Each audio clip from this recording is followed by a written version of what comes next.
Well, thank you everybody for joining us for today's webinar, Mythbusters, Uncovering the Truth About Online Science Courses. We are thrilled to have such a large group with us today, and I know our presenters have a fantastic presentation prepared to share with you. My name is Lauren O'Brien, and I'm the Vice President of Marketing here at Science Interactive, and I'm going to cover just a few quick housekeeping items before I turn things over to our presenters. And those quick two reminders for all of you are: one, we will be sharing a link to the recording after the event, so you should all receive that via email by tomorrow. And we're also really excited to take any questions that you have. So please submit these via the Q&A at any point during the event, and we're gonna go ahead and tackle those towards the end of the presentation. And with that, I'm excited to turn things over to Kate to kick off our presentation. Awesome. Thank you so much, Lauren, and good afternoon, everyone. My name is Kate Roney-Janzi, and I'm the Chief Academic Officer here at Science Interactive.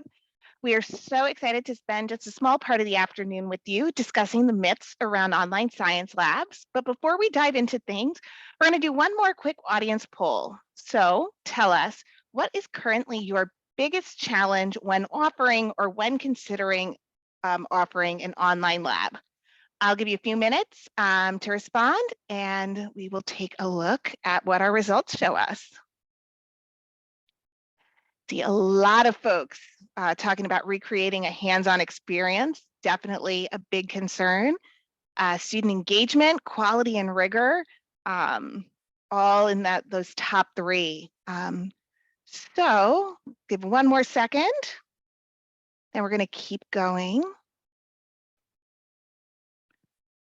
Awesome. So Carrie, if you want to go on to the next slide, we definitely hear a lot of what you're saying. And based on the results of our poll, I bet this slide looks pretty familiar to you. We know a number of faculty members have concerns about the logistics of bringing labs online, whether it be related to student safety. Can students safely complete labs at home? Are students engaged in an online lab course? What is the quality of that experience in the online lab when there's not a TA or an instructor side by side with the students? And, you know, really a big one, what's the cost to the student to bring a lab course online? We're excited to bust some of these myths around online labs for you today. But before we do that, why should you even consider bringing a lab course online? Why not just stay on campus? And we go on to the next slide. There's two statistics that I really like to hone in on here. Many times when we talk about an online lab course, we think of accessibility and equity of access. Online lectures and labs enable us to support non-traditional students who may have a job or childcare or elder care responsibilities. However, post-pandemic, interest in online courses has really remained high both for traditional and non-traditional students. And two statistics in particular really stick out to me. The first is from EDUCAUSE's 2022 Student and Technology Report that says that 65% of students prefer at least a partially online program. They may be campus-based, but they still want to have that opportunity to take labs online. The second comes from Wiley's Voice of the Online Learners 2022 report. Stating that 60% of students have said that if their desired program isn't available online, they'll actually consider looking to a program that is online at a different school rather than continuing at their school of origin to have that online opportunity. So there really is a growing interest between both non-traditional and traditional students to have opportunities for online lab courses. The second thing I like to hone in on, if we go to the next slide, is the growth in careers nationally. So from the US Bureau of Labor Statistics, over the next about 10 years or so, through 2030, the growth of STEM-based careers is expected to grow at about 11% versus non-STEM careers, which is coming in at about a 5% growth through 2030.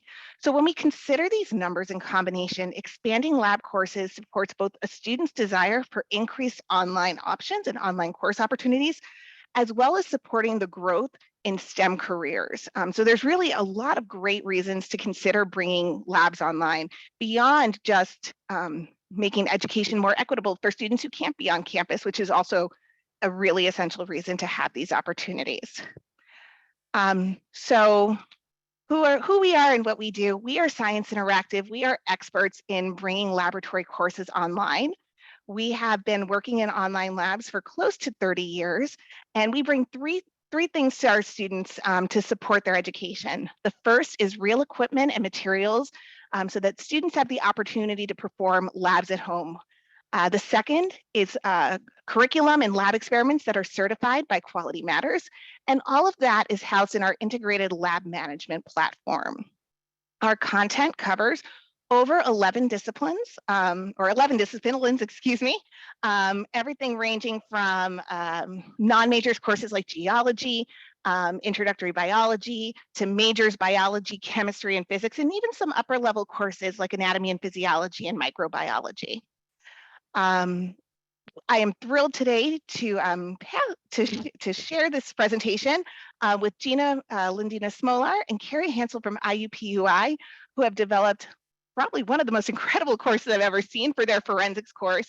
And so I'm going to pass the stage over to them to share and allow them to bust some myths for you about bringing lab courses online. Thanks, Kate.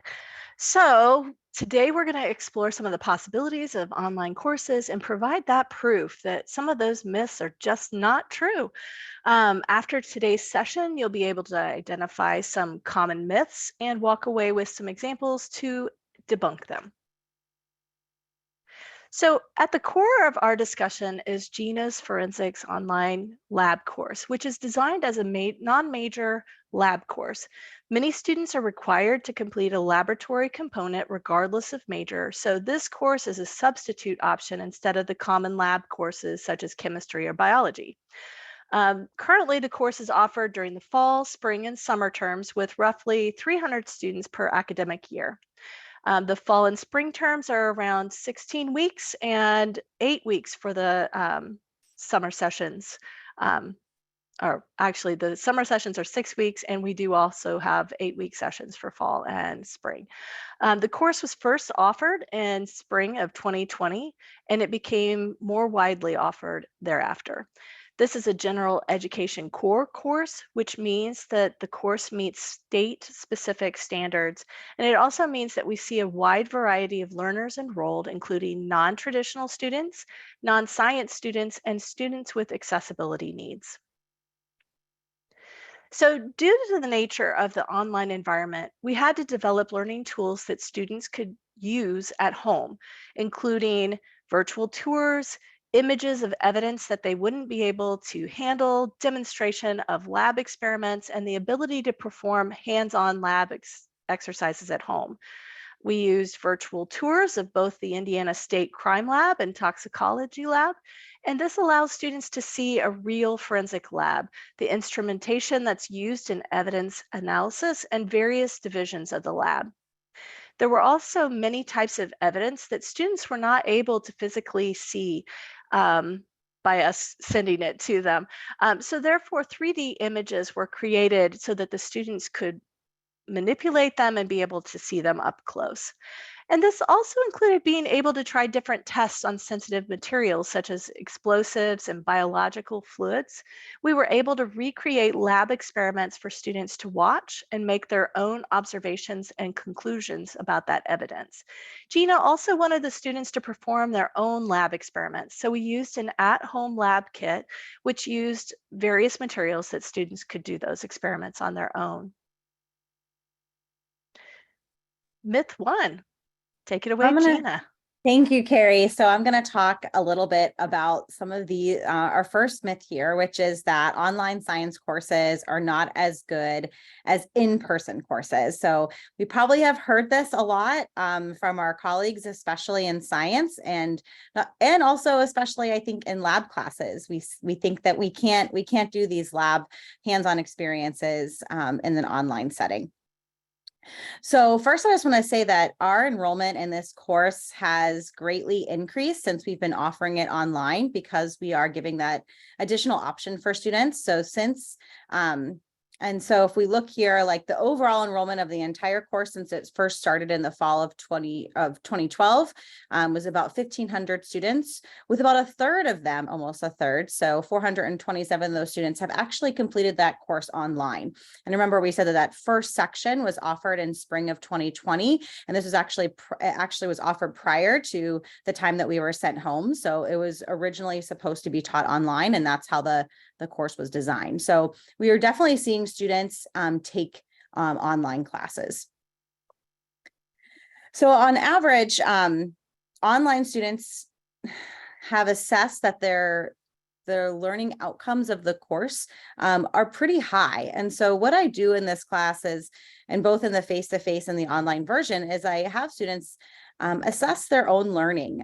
So I give them the list of the learning outcomes that are the goals for the entire course, and I have them evaluate if they felt that they've learned that learning outcome at a certain level. So with 5 being, I feel very, very confident about that outcome, whereas 0 being, I've never heard of that. And as you can see here that we have 4 out of 5 is the average on students that are able to say, yes, like I am confident that I've learned this outcome and I'm feeling pretty good about that. So if we could look at kind of also talking about, how students rate the overall satisfaction of the course. So students will be asked to submit some information as far as how satisfied they were with the instructor of the class, as well as the overall lab experience of the course. So our evaluations for students in lab courses are different than lecture courses, which really focus on those hands-on experiences, feeling comfortable doing lab experiments and things like that. And as you can see here that students felt fairly confident and very satisfied with the level of rigor that we had in this course. And the last thing here that I want to point out is that we also, a part of that survey that students complete about their lab experience is how they've feel about using those hands-on experiments. And so they are specific to labs and doing that hands-on work. And as you can see here, that students either agree or strongly agree, 80 to 90% of students, that they were actually able to participate in those lab experiments and that they felt that it met that satisfaction for the course. So I think that this shows that, online classes and online lab classes can really meet those and be successful as some of the other courses that we offer in face-to-face. So this is just kind of a little an example of, some of the things that we offer in the classes. So we're not able to do not a lot, but there's many things, and even in the face-to-face course, that we can't actually even do because of the challenges with the type of evidence. So for example, here, we don't have a crime scene room where we can simulate fires, where we can look at fire debris and looking at accelerants and how they're used in forensic analysis. And so we actually do a lot of visuals in the actual face-to-face class. So this is an example. We actually just show images in the face-to-face class for students to make observations about the fire scene and what might have happened, as well as looking at accelerants that were used by looking at patterns. And as you can see here on the other image, and these are the exact same things that we're then able to pull into the online class. And so students are getting the exact same experience that they would if they were in the real classroom versus doing this work at home. Another big thing was that there's certain things that we can't actually do which with those face-to-face students either, right? So we can't actually go to crime labs and see spaces. We can't take a group of 100 students to a crime lab and have them walk around and see those things. And we've learned that a lot of the things that we've actually produced for the online students, we've actually been able to incorporate into those face-to-face classes as well. So this is an example. We were able to go to the Indiana State Police Crime Lab. This is one of their spaces that we visited, which is the carport lab, where they actually pull vehicles in and they can and do a lot of work on those vehicles. And what we've done here is we've pointed out various points in this room that highlight certain tools or equipment that they will use. And so this work that we've done for the online class actually enhances now our face-to-face students' learning experience as well. Thanks, Gina. So myth number 2, online science courses can't be accessible and beautiful at the same time. Well, I bet you realize that I'm going to come up with the next part and say, yes, it can. Accessibility is an important part of every course, so we should be looking at that anyway. So for this course, we took several steps to make sure the course was as accessible as possible by using 7 simple steps provided by our Assistive Technology and Accessibility Center, or ATAC.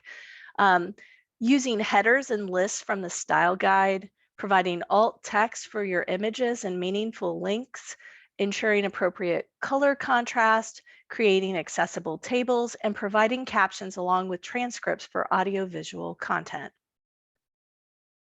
So a guiding principle in this process is the idea of universal design for learning, or UDL, and that helps to ensure the most engaging learning experience for all students in the class.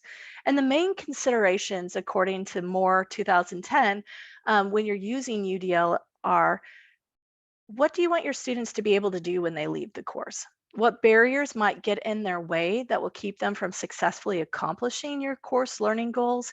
And how can we design this course to provide multiple ways that students receive the content, engage with the content, and demonstrate that they have learned the content in different formats? So throughout the course design process, it's important to consider all of your senses and the variety of ways that students may need to access the materials, so we could attempt to provide every student with the opportunity to experience the activities in a rich and meaningful way. One of the senses that we considered is touch, and this, we worked with our Accessibility Center to create tactile graphics. And here's an example of the crime scene, which allows students to feel their way around the crime scene with Braille to explain what they're experiencing. For those students who do not know Braille, a description that talks through the crime scene can also be supplied. Here we have an example of tactile graphics explaining fingerprints, and there are a variety of important features that need to be identified in fingerprinting.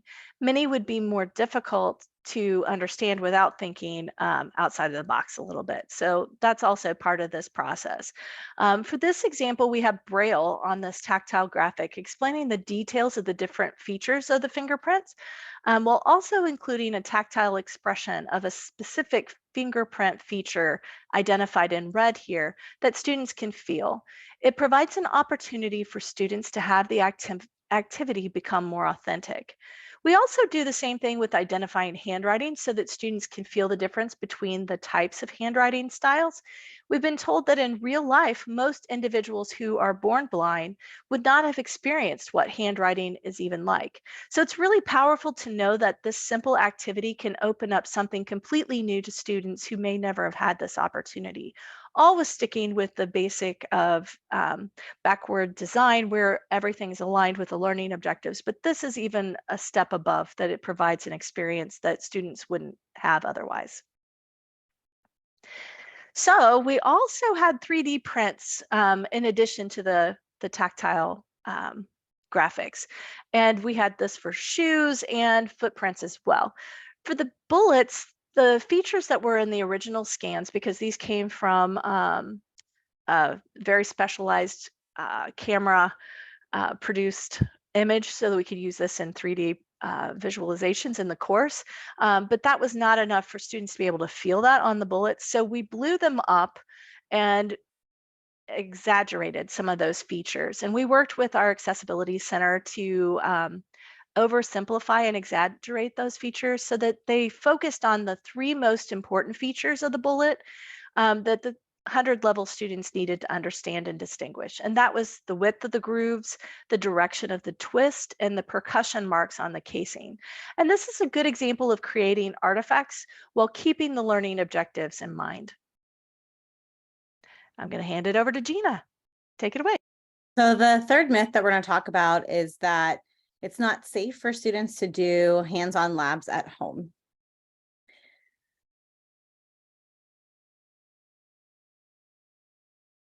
So one big thing about laboratory courses, as we all know, is that we need to teach students about safety and how we use basic equipment, how we waste certain products and things like that. And so making sure that we put this within that classroom setting is really important. And so some of the things that we wanted to make sure that we included in our online laboratory course was having a customizable toolkit or lab kit that students can use to do some of those hands-on experiments. We were also able to develop some simulated laboratory activities. And we also incorporated some H5P interactives that students could engage with the material. So the first I want to talk about here is our at-home lab kits. So we saw that there are a variety of disciplines that Science Interactive offers, but we wanted to choose that forensics kit because that was the course that was being taught. And one of the things that was really important for me when developing this online class is that I wasn't going to change the content in the course. I wanted the online version of the class to be the same as the face-to-face version, meaning that I wanted those learning outcomes to be the same. I wanted to make sure I could have students do the same work and have the same experiences, as well as assess students in the same way. And so I was able to customize the kit that I used for this particular course. And a part of that, how we do these on these hands-on labs is that we can design kits that go with those specific experiments and learning goals. So we can actually customize the kit to include or not include certain experiments that they already have in that maybe a prepackaged forensic kit. So I could take out certain things that I wasn't necessarily covering that class, but maybe I was going to cover something else and I could pull that from maybe a different kit and put it into my own customizable kit, which was definitely a very big benefit for me and one of the biggest advantages to being able to incorporate these kits into my classroom. Students do receive the kits on their own and they come directly to those students, and they're actually having their own lab together, and then they can actually embed the Science Interactive work into your LMS, which I thought was also a really great feature. So now students aren't having to go to numerous platforms to complete the work. And so part of the hands-on, one of the big things that you see here is this crime scene. So we do start out with crime scene in the class. So the hands-on kit provided kind of a diagram along with some crime scene notes. And this is kind of very similar to what we even do in the face-to-face class. We just use mini diagrams to show what a crime scene might look like. And then what was really neat is we could blow this up and incorporate that into various other options for students, right? So we could do, we did some other options that we'll show a little bit about what that crime scene looks like. The other big part was the simulated activities. So there are certain things that a little bit more difficult that we weren't able to customize with the kit, but that we could take our own three-dimensional images of some of these things, like the bullets that we see here, the foot impressions, and making sure that students were able to manipulate or to actually have some hands-on with those things as well, even though it's technology driven, right? So students can rotate the bullet, the shoe, look at different sides, look at those patterns that they see there. We have some rulers that are also embedded onto the screen, so they can actually measure different features of the bullet and the cartridge casings. And we also incorporated those virtual labs that we talked about, and being a part of the class so students can see the different instrumentation. And I also made that safety feature with the virtual lab tour as well, highlighting different things that we might typically see in a lab, like waste or eye wash stations, and different things like that. So a big part of that virtual activity was developing these impressions, as you see here, and students can manipulate them, they can turn them around. We've actually, one thing that we did find is that when you use certain software to make three-dimensional images, it's not always accessible. And so making sure that we had options for students that maybe couldn't use a mouse, so that they could still manipulate those images. So we took videos of us manipulating the images, and then students can actually watch those videos if they're unable to use a mouse, so that they can see all different sides of those impressions and those three-dimensional images that we captured. And here's that crime scene that I highlighted, or I talked about a little bit about before.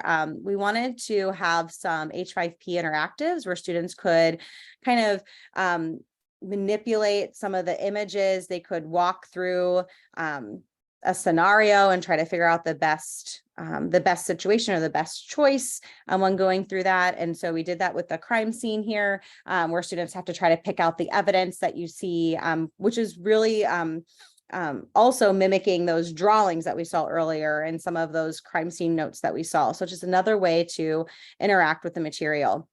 Other interactives that we did in the class as well was doing some matching, where students could actually match correct tests with different types of bodily fluids. We looked at physical matches, and the fire debris examples, where we could highlight certain points on fire scenes, and also certain features of a hair, which we might not be able to see, under a microscope per se. Thanks, Gina. So myth number 4, online science classes are not as engaging and interactive. Well, as you know, this whole endeavor is about learning. And to get to that, students must engage with the courses. And just reading or listening to lectures is not enough. It's about using what we have in our learning management system to create a social community where learning can happen. A community where there is a place for everyone to learn, grow, develop, and share. Social interaction plays a vital role in achieving course learning outcomes and engaging students in an online course. And there are 3 types of interaction. There's the student to student. Within the learning community, students need an opportunity to collaborate and discuss what they're learning. The social activity allows them to view the material from other students' perspectives and learn concepts together. To activate this conversation on a regular basis, every module included a discussion forum based on real-world cases that related to the module content. There's also the student to instructor. Another key aspect to establishing a learning community includes the instructor who teaches, guides, and focuses students' attention on key concepts and takeaways.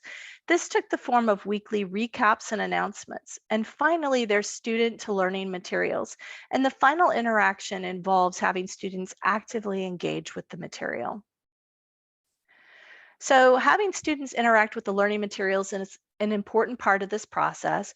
And to do that, we need to have a variety of ways that students can learn the materials, check their understanding, submit assignments, and also communicate with other students in the class. One way we do this is by inserting low-stake questions throughout the course material. These embedded questions and materials are on the same page, and students can complete the low-stake assessments multiple times to ensure that they know the information. We also designed interactive lab worksheets that use Google Docs for students to record their observations from both the hands-on and the virtual lab exercises, so that they could also use critical thinking and have those post-lab discussion questions. Students engaged in group discussions on real-world forensic issues surrounding the topic covered. For example, how DNA profiling is used in commercial at-home DNA kits to link heredity, and how this information is used in forensic casework. Lastly, in this course, students are given an opportunity to complete practice questions before completing the course exams. So engagement can also take the form of scenarios and simulations, which Gina alluded to earlier. And one of the ways we did this, we're back to the crime scene. It's one of our favorites. We created a 360-degree virtual depiction of the crime scene that the students can manipulate around and see the full room. Additionally, our team put together a simulation where students could make choices while in this crime scene about how to collect and preserve physical evidence. And if they made the wrong choice, it sent them back to the beginning and they receive feedback on what they did incorrectly and they start all over again. And they can do this as many times as they need in order to get the protocol correct. Another engagement strategy is that we provided online samples of different kinds of tool marks with known and unknown tool marks that students could match. And there was also, we have here the highlighting important features on the bullet, so that if you click on those little purple eyes, that actually will bring up more information about what that is on the picture. Hands-on activities are important when thinking about engagement as well. And so this one right here is our tire tread impression lab. And it was part of the hands-on kit that students used. Students received the written instructions that you see here within their lab kit, but they also watched a video demonstration of Gina applying ink to her fingertips and then appropriately rolling them for fingerprints. And then once they finished that demo, then the students were ready to engage in this hands-on fingerprinting exercise, as well as the tire treads. So doing an online lab does have some safety factors to consider, which is also part of the myth that we're trying to bust, that there are other ways around some of this. And so the question that we had to ask is, how do we create an interactive experience for students who may not be able to participate in analyzing explosives due to a variety of factors, which you can imagine, such as the lack of supervision or certain mobility issues.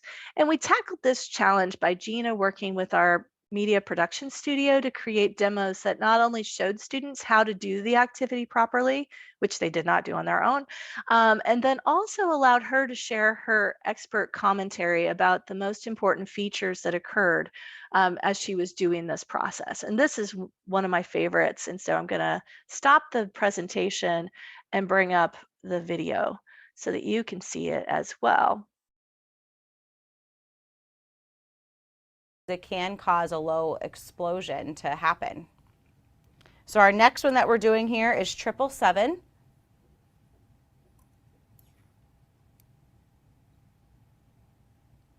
Get our single particle there. Ooh, did you guys see that? So we noticed definitely a smoke that happened when I smell that. It smells just like a firecracker. Those that we use to light off those black cat firecrackers. The spark, you notice, lasted a little bit longer, but you kind of even saw it spurt off a little bit there.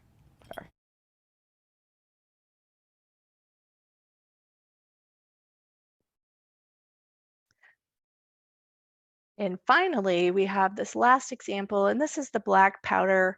We're still in the explosive module. And students were able to see different amplifications of the powder. And despite not having that high-powered microscope at home, they were still able to have this experience where they could engage with seeing the important aspects of the black powder. And using this strategy, students were able to still accomplish the learning objectives for the module and gain that learning that we wanted them to for the module. So I'm going to pass it on to Gina with myth number 5. Thanks, Carrie. Yeah. So one of the last myth that we're going to briefly discuss here is that online science courses are more expensive or are expensive. And so I broke down a little bit here kind of the costs that we have associated with our lab, our in-person versus our online laboratory courses here. So I actually use, I do use a lab manual or a textbook for the class. And this is right now an e-text that we are able to go through our IU system, and it's incorporated into our LMS. And so that's the same cost for both the online and the face-to-face students. And then we have our lab fees here. So if you think about lab fees, and I know every institution is different, how they, get these costs related here, but currently this is a 2 credit hour laboratory course. And so because it's a 2 credit hour class, the actual lab fee is the $315. We do actually have a graduate student or an upper level undergraduate student that is a TA for the class. So typically we have a course coordinator and that will manage all of the teaching assistants that go with each section of that lab. So in addition to not only the lab fee, but we also have to have a physical person in the lab space monitoring those students and helping them and doing grading and all of that as well. For the online class, the lab fee is only for that kit. And so currently our customizable kit that we have purchased here is $180, which is the one that we're using in the class. We've also been able to incorporate this into when students register for the class, they're automatically signing up to receive that kit. So it's a part of their course registration process. And then that kit is directly shipped to that student. We also do have some teaching assistants that help with the grading and monitoring of the online sections. However, we typically only would have 1 teaching assistant for possibly like 2 section sizes. So probably about 50 students that are in the online class, because they don't have to spend the time in the classroom. They don't have to spend that time prepping. And so we can actually use that student more effectively and have them focus really just on grading, as well as responding to student questions and helping them in that way. So we get a little bit more bang for our buck with our teaching assistants that are in the online lab class. And then if we look at time here, so, time is money, and the in-person lab class meets 1 time a week for 2 hours and 50 minutes. They do have a short 30-minute pre-lab lecture that the teaching assistant will give, followed by a short quiz. So that's actually all done in the classroom when students are in that room, and then they participate in the lab experiment. For our online classes or our online lab sections, we average about 2 hours per week for each unit, because we are reducing some of that time that we take to set things up and to kind of get those students kind of working together in small groups. So it's actually a little bit less time. They do also have some pre-lab lectures and quizzes that they do as well. But we've kind of incorporated that to be a part of that laboratory experience. So as they're doing the experiment, they're also participating in some of those activities right then and there. So and so I would say it's a little bit less expensive actually for students to do the online lab class than it is for the in-person lab.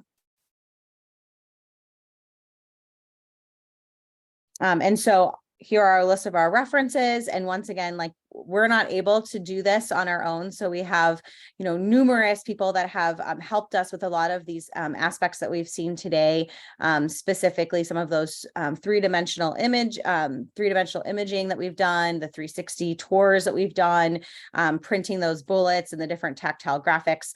And so we've worked closely with a lot of individuals and helping making our course a little bit more accessible for students.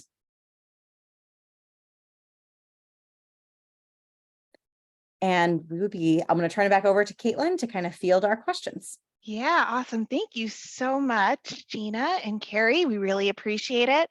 So we do have some questions that have come through. The first one, let's see.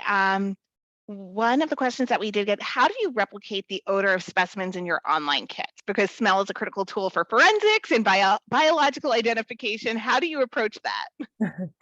Yeah, I mean, so you saw me like smelling the explosive and kind of talking about that. And so one of the things that I make sure that I'm explaining what those odors should smell like. So trying to compare it to something that the student might be used to smelling. So I use that firecracker experience example or whatever. If you're talking about decomposition, if you have, I know we have compost in our house, maybe that's something you can talk about, smelling those, rotten food, rotten potatoes kind of smell. And so if you can find something that is comparable with things that they might have experienced. I find that a good technique.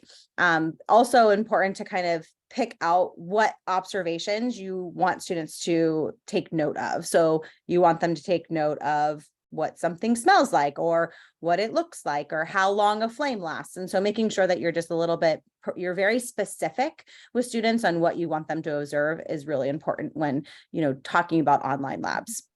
Yeah, and I know on our end, when we are working with students in some of our chemistry courses, our biology courses, the importance of wafting and having that wafting technique. I know we go through that pretty extensively to make sure they're prepared. And also within the content, just discussing, what to expect with dissection specimens when they open up the fetal pig for the first time, or an eye for the first time for a dissection. Just context around that for the students is certainly important. Okay, so here is a question about academic integrity.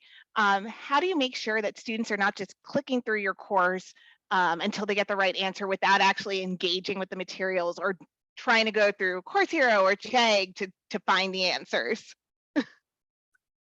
So a really great feature that we use through our LMS is something called Quick Checks.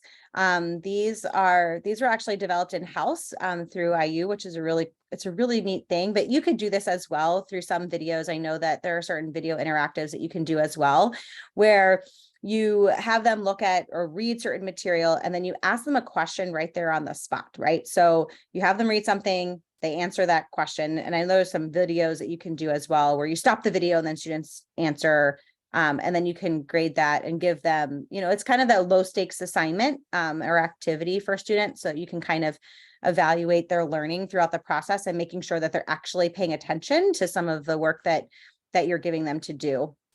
Another big thing that I found really useful in online classes is letting students know how long something's going to take. So I would say this is going to take you roughly 30 minutes. So if you want to dedicate the 30 minutes to sit and watch the video, read through some of the material, answer these questions, that has really helped. I know that doesn't stop students from cheating or stop students from looking up answers. And we definitely stress academic integrity in our class. I actually have my students do an entire academic integrity module before, if they take my online class. I actually have my students in my face-to-face class to take it as well. And we definitely really stress that, and that they're only hurting themselves if they're not doing the work. Then they're not going to learn and they're not going to do well. And so I think that you can address things any way you want. If you are interested in using ChatGPT, maybe find ways that you can incorporate that into your teaching style and in teaching and incorporate that into the learning materials for students. I think that we need to figure out how we're going to teach students how to use certain tools, not necessarily avoiding them altogether, because that's not going to happen. So I don't know if that answers your question, but a little bit about what I'm doing. I don't know if Carrie has anything that she wants to add, but I think you covered it very well. And we have Shay Bean, who said something about having students submit pictures of their experiments as they're doing them at specific places. And I believe that's another strategy that was employed here too. Yep, we certainly have students upload pictures of, different points in their experiment within our system. And then we are really excited on our end. We're launching question banks to help tackle some of this in the next couple of months, so there's more variety of questions available within the content. So we have time for maybe one or two more questions, and then we're going to be launching one last poll at the tail end of the conversation today. One of the questions we have is, do you find a difference, and I think this is in regards to your data from earlier, Gina, between asynchronous classes and online classes, or maybe your campus classes, in terms of ratings? I'm sorry. Yeah. So as far as the differences between asynchronous and, I've only taught synchronous online classes during COVID. So all of my online classes that I currently teach, including this lab class, is asynchronous. So it's self-paced. I do limit when things open. So I don't want to overload the students at once. So I usually will open up a few of like the first module for a month or something like that. And so they can do various experiments within that month. But I haven't done any synchronous online instruction, like I said, except for during COVID when I taught hundreds of students online. just because of space restrictions. And I would say that I almost would say that my online students read more and participate more in the content than I see in my face-to-face classes. My face-to-face classes are expecting me to lecture and give all the information. However, in the online class, it's a lot more student driven, right? So they really have to be that self-guided learner when going through that class. So that's just been my experience. Awesome. And if we have time for one more, we'll get in here. In terms of the tactile pieces you put together, how are those utilized in the online course? How do those get out to students? This would usually be done through an accommodation request. And so we would send those to the students. It would be part of the process of doing the accommodation for the students. We have been looking at partnering with the library because some of these things would be reusable. And so having that checked out through the library so that we can receive that back to help with some of the cost factors, because students aren't going to necessarily need to have the crime scene tactile graphics at a later time. But that's part of how we would do that. Gina, did you have any more you wanted to add with that? No, yeah. So that's kind of, we're hoping to provide an additional kit that we can use to send to students. Perfect. One last question about liability and how liability is covered. So I'll answer that one. So for anyone who is using one of the Science Interactive kits, we cover liability on the kit. So if anything should happen to a student, well, in the course of working on one of the labs, all of the liability would fall on Science Interactive, not on the school. So I hope that answers that question on liability. I think that puts us just about at time today. So Gina and Carrie, thank you guys so much for your time this afternoon. It has been really great to hear about the course you're teaching. We really appreciate it. And if you haven't had an opportunity yet, please answer the last poll. And we thank you all so much for attending this afternoon, and we look forward to hearing from you in the future.